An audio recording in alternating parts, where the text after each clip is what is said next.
if I can be a doctor, I want to be a teacher of science. I want to be an explorer. I want to be so many things, but it's really hard to decide. I want to be a doctor and a teacher. I want to prove that girl can do everything. Those girls are full of ambition and motivated to practice their dream job. However, according to UNESCO, there are 131 million girls all around the world who are out of school. Those numbers include 34 million in primary, 30 million in lower secondary, and a horrifying number of 67.4 million in upper secondary. Those figures are one of the reasons why the United Nations have created the fifth sustainable goal, which is to achieve gender equality and empower all women and girls by 2030. One part of it being to provide women and girls equal access to education. The United Nations states that women and girls represent half of the world's population and therefore also half of its potential. According to the World Bank, the global economy loses $30 trillion when girls are not educated. Uneducated girls is also 6 times less likely to marry early, and she will have less and healthier children. She will never let her children be uneducated. And moreover, the UNICEF's GAP report shows that when we educate a girl, it raises the productivity of the economy, it decreases poverty, and it eliminates many illnesses like AIDS or HIV. Thus, we can recognize that when we educate a girl, we change the world. The beginning of female education in Afghanistan started during the reign of King Amanullah Khan between 1919 and 1929. Indeed, in his reforms, much attention was given to the liberation of women as equal citizens with an important focus on girls' education. Therefore, schools for girls were opened. Unfortunately, with the fall of his government, the female education also started its downfall and girls' schools were closed.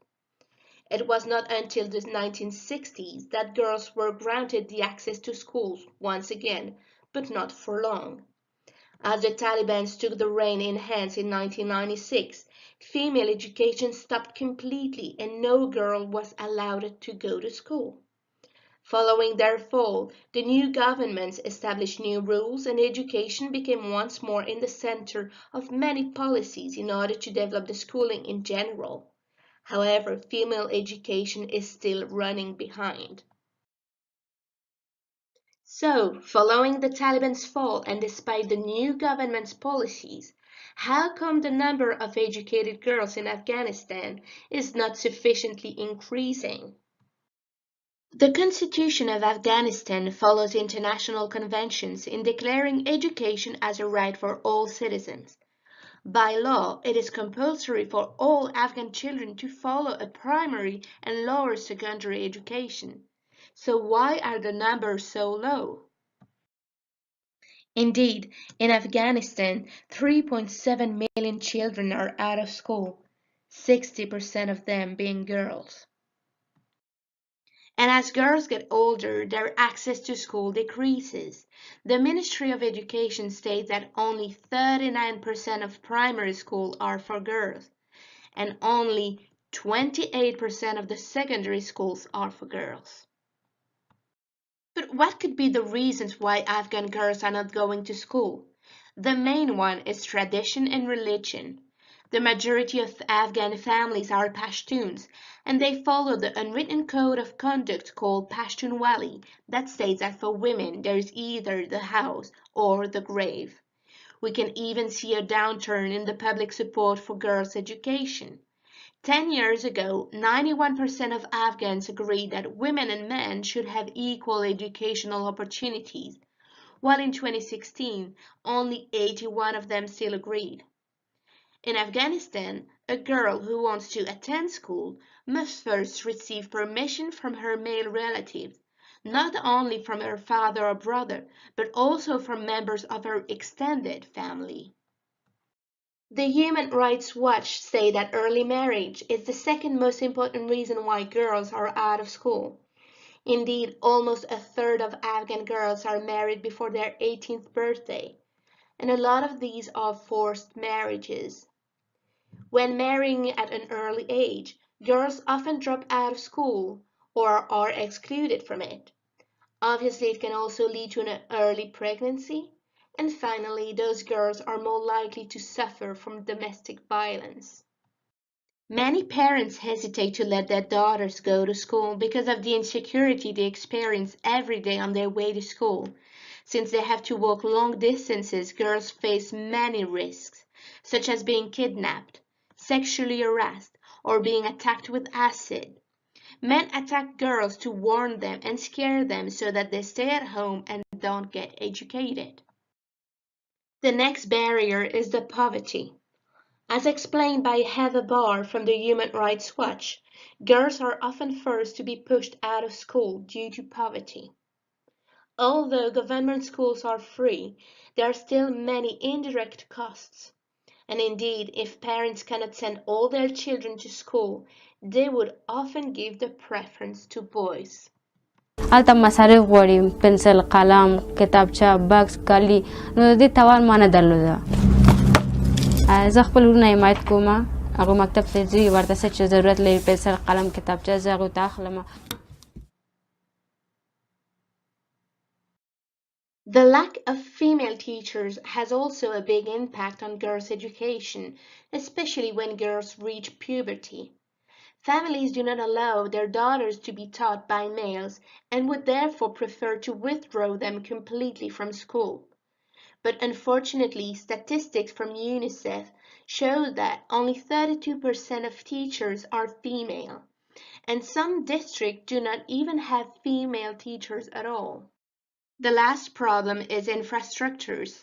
According to the Human Rights Watch, 30% of Afghan government schools do not have safe drinking water, and 60% of them do not have toilets, which can obviously lead to huge problem when girls hit puberty.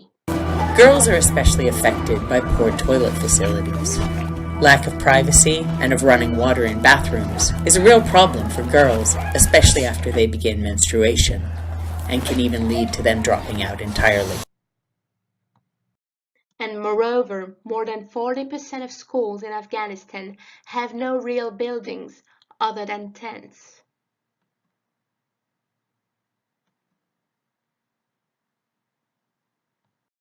دخترای ما از صنف اول تا صنف 6 در خیمه درس میخوانند و صنف 7 تا 12 داخل صنف هستند.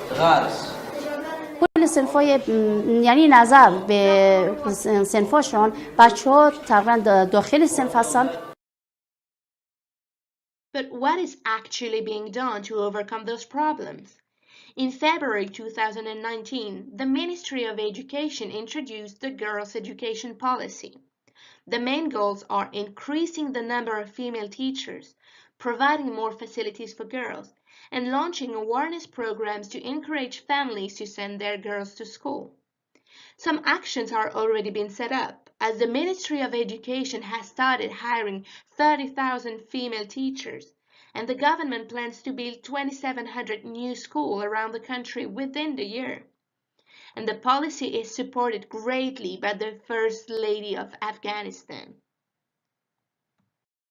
Another idea would be to open more schools such as SOLA, the School of Leadership Afghanistan. SOLA means peace in the Pashto language, and it is the first boarding school for girls in Afghanistan. Here is a video of its founder relating her youth during the Taliban era.